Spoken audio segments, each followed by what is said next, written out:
This verdict brings us a step closer, and the fact is, we still have work to do. We still must reform the system. Last summer, together with Senator Cory Booker and Representative Karen Bass, I introduced the George Floyd Justice and Policing Act. This bill would hold law enforcement accountable and help build trust between law enforcement and our communities. This bill is part of George Floyd's legacy. The President and I will continue to urge the Senate to pass this legislation, not as a panacea for every problem, but as a start. This work is long overdue. America has a long history of systemic racism. Black Americans, and Black men in particular, have been treated throughout the course of our history as less than human. Black men are fathers and brothers and sons and uncles and grandfathers and friends and neighbors. Their lives must be valued in our education system, in our healthcare system, in our housing system, in our economic system, in our criminal justice system, in our nation. Full stop. Because of smartphones, so many Americans have now seen the racial injustice that Black Americans have known for generations.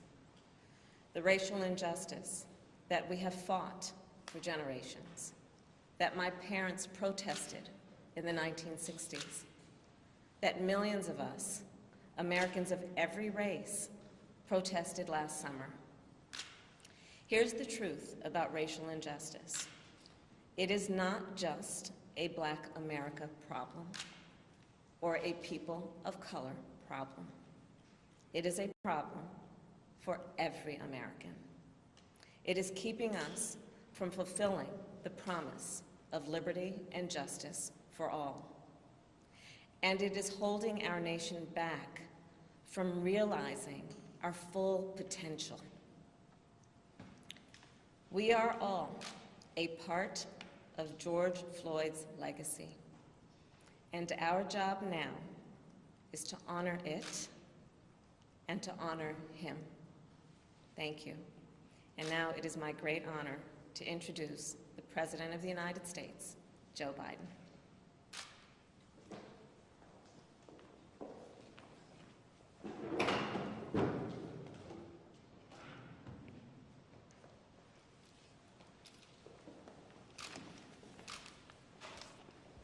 Today, a jury in Minnesota found former Minneapolis police officer Derek Chauvin guilty on all counts in the murder of George Floyd last May. It was a murder in the full light of day, and it ripped the blinders off for the whole world to see the systemic racism the Vice President just referred to. The systemic racism is a stain on our nation's soul. The knee on the neck of justice for Black Americans. Profound fear and trauma. The pain, the exhaustion that Black and brown Americans experience every single day. The murder of George Floyd launched a summer of protest we hadn't seen since the civil rights era in the 60s. Protests that unified people of every race and generation in peace and with purpose to say enough, enough, enough of these senseless killings. Today's verdict is a step forward. I just spoke with the governor of Minnesota, who thanked me for the close work with his team. And I also spoke with George Floyd's family again, a remarkable family of extraordinary courage. Nothing can ever bring their brother, their father, back. But this can be a giant step forward in the march toward justice in America. Let's also be clear. But such a verdict is also much too rare. For so many people, it seems like it took a unique and extraordinary convergence of factors. A brave young woman with a smartphone camera, a crowd that was traumatized witnesses, a murder that lasts almost 10 minutes in broad daylight for ultimately the whole world to see. Officers standing up and testifying against a fellow officer instead of just closing ranks, which should be commended. A jury who heard the evidence, carried out their civic duty in the midst of an extraordinary moment, under extraordinary pressure. For so many, it feels like it took all of that for the judicial system to deliver a just basic accountability. We saw how traumatic and exhausting just watching the trial was for so many people. Think about it, those of you who are listening. Think about how traumatic it was for you. You weren't there. You didn't know any of the people. But it was difficult, especially for the witnesses who had to relive that day. It's a trauma. On top of the fear so many people of color live with every day when they go to sleep at night and pray for the safety of themselves and their loved ones. Again, as we saw in this trial from the fellow police officers who testified, most men and women who wear the badge serve their communities honorably. But those few who fail to meet that standard must be held accountable, and they were today. One was. No one should be above the law. And today's verdict sends that message. But it's not enough. We can't stop here. In order to deliver real change and reform, we can and we must do more to reduce the likelihood that tragedies like this will ever happen and occur again.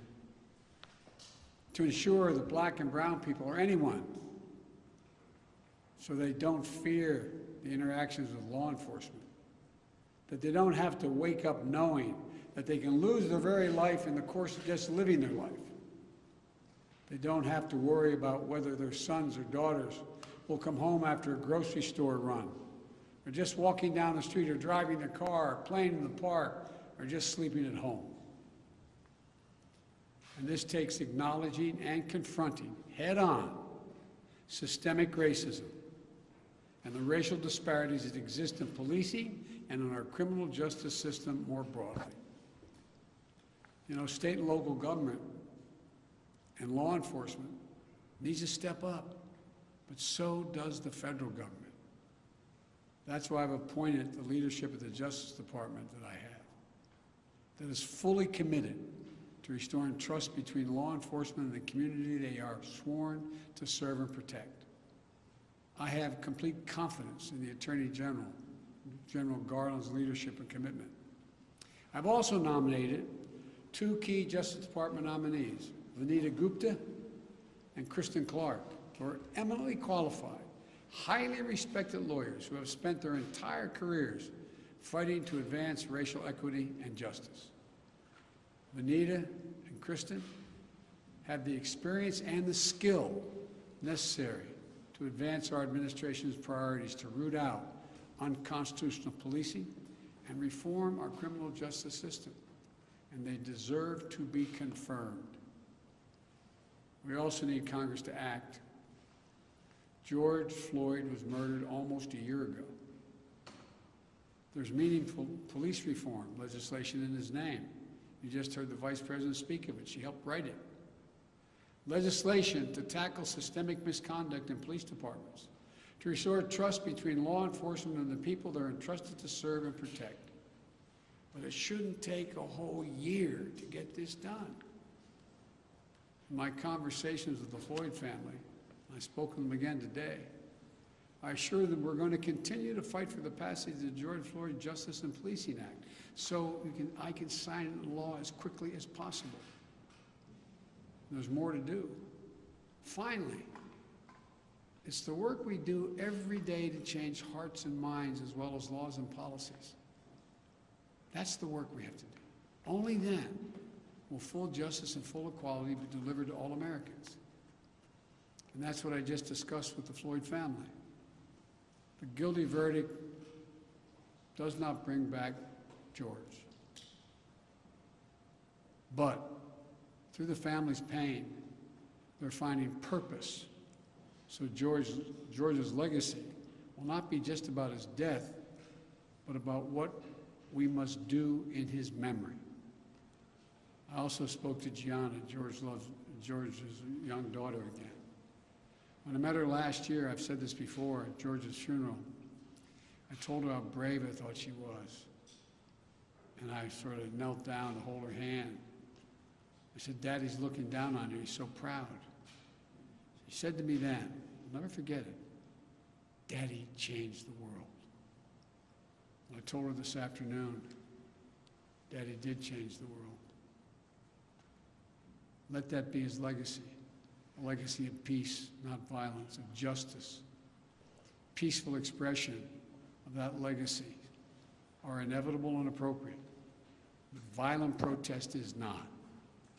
And there are those who will seek to exploit the raw emotions of the moment, agitators and extremists who have no interest in social justice, who seek to carry out violence, destroy property, fan the flames of hate and division, who do everything in their power to stop this country's march toward racial justice. We can't let them succeed.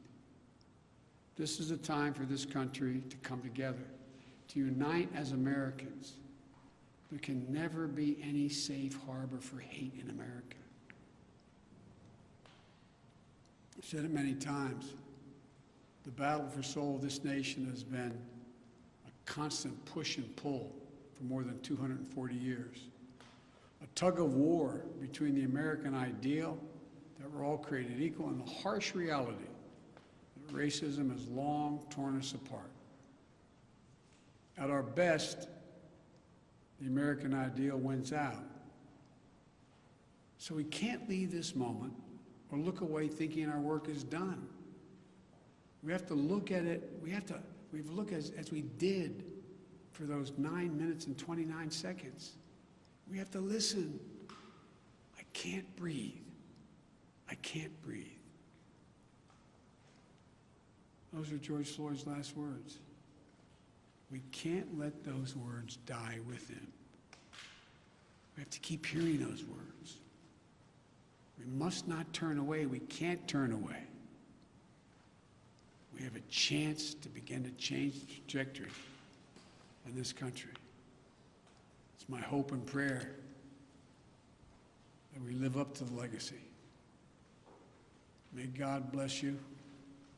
May God bless George Floyd and his family.